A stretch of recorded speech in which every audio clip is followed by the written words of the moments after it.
Olá, amigos internautas do Portal Clique Política, mais uma vez um forte abraço a todos. Irmãos, quem abriu brecha para que a defesa do ex-presidente Lula pudesse validar as mensagens da Vaza Jato do Telegram foi agora o Tribunal de Contas da União. Primeiramente havia sido o Supremo Tribunal Federal, porque na medida em que o Supremo Tribunal Federal, através do ministro Alexandre de Moraes, naquele inquérito das fake news contra o STF, pede o compartilhamento de provas por parte da Polícia Federal, e o ministro Fux também assim o faz, em uma outra oportunidade, foram dois pedidos de compartilhamento de provas dos diálogos da Vaza Jato para o Supremo Tribunal Federal, você vê que o órgão reconhece aqueles diálogos. E o próprio ministro Gilmar Mendes já disse em outra oportunidade que aqueles diálogos poderiam ser avaliados numa perícia.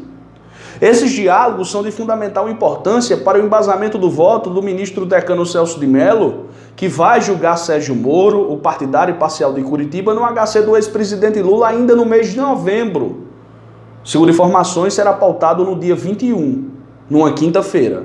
Pelo menos é o que se comenta nos bastidores e já foi especulado na imprensa. Pois bem, não foi apenas o Supremo Tribunal Federal.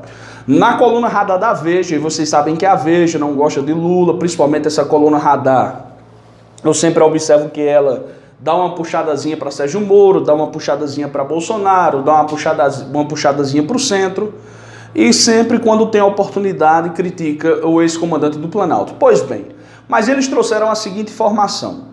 No último dia 30, o Tribunal de Contas da União fez uma sessão secreta sobre as mensagens vazadas da Lava Jato, que detonam o tribunal. A corte quer ter acesso ao pacote completo das conversas de Deltan Dallagnol. Ou seja, se a corte TCU quer ter acesso ao pacote completo das conversas do senhor Dallagnol, é porque o órgão sabe que aquelas conversas não foram adulteradas. Ou pelo menos tem ideia de que não foram adulteradas, que são as conversas verídicas de pessoas do Ministério Público Federal que utilizavam dos métodos mais escusos e antirrepublicanos e até, eu diria, criminosos para chegar ao seu objetivo.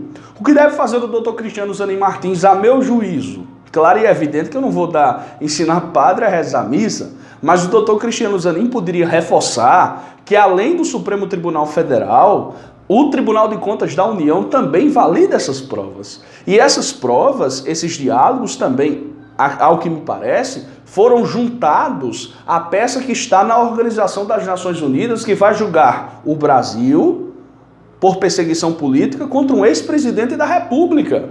Então, é bom que nós falemos isso para que o senhor decano Celso de Mello possa entender e até ler e até averiguar essas mensagens no momento exato que ele vai proferir o voto dele na segunda turma do Supremo Tribunal Federal. Claro e evidente que muita gente diz que só o fato de Moro ter aceito ser ministro da Justiça e Segurança Pública do governo de Jair Bolsonaro já é um ponto preponderante, muito forte, crucial, para que ele seja julgado suspeito.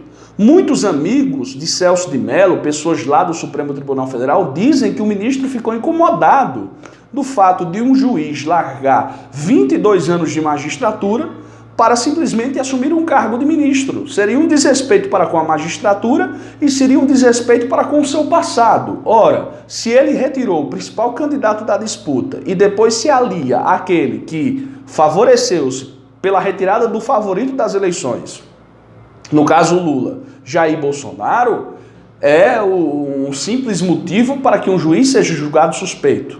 O decano Celso de Mello ainda é da Constituição Federal, ou seja, ainda é a boa régua do Supremo. É aquele que avalia muito a questão dos autos. O juiz não tem que ser imparcial, ele tem que parecer imparcial. Sempre foi assim. Da Lava Jato para cá foi que a regra mudou. Então o Zanin deve bater forte, que até o Tribunal de Contas pediu o pacote completo das conversas de Dallagnol, então que a defesa também tenha direito de levar esse pacote aos ministros do Supremo Tribunal Federal no julgamento do HC de Moro, porque lá está a prova que Moro agiu de forma parcial e partidária. Eu vi, por exemplo, Janaína Pascoal dizer no Roda Viva que não viu nos diálogos nenhuma tendência de Moro pró-acusação. Ou essa senhora é cega, ou ela é imbecil. Ou ela é cega, ou ela é imbecil, ou ela age de má fé.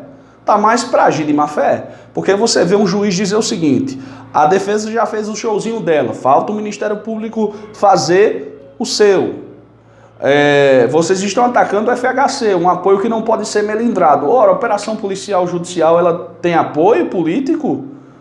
Né? Que negócio é esse, né? Orientar, tirem a procuradora tal, porque ela não sabe inquirir, coloque outra para inquirir o ex-presidente, né? Criticar a defesa, criticar os advogados, dizer que em Fux we trust, em Fux a gente pode confiar. Se isso não for pró-acusação, peças inacabadas que Dallagnol mandava para ele analisar antes de Dallagnol oficializar. Se isso não for pró-acusação, Janaína Pascoal, é o quê? Né? Então, respeitem a inteligência do povo brasileiro, respeitem as pessoas desse país. Que essa brecha que o Tribunal de Contas da União abre mais uma vez para o ex-presidente Lula, que o doutor Cristiano Zanin Martins e a doutora Valesca Teixeira possam aproveitá-la. Um forte abraço a todos, a luta continua e que Deus possa colocar a mão na mente do ministro Celso de Mello para que ele possa proferir um voto justo de acordo com a lei e com a Constituição Federal. A luta continua.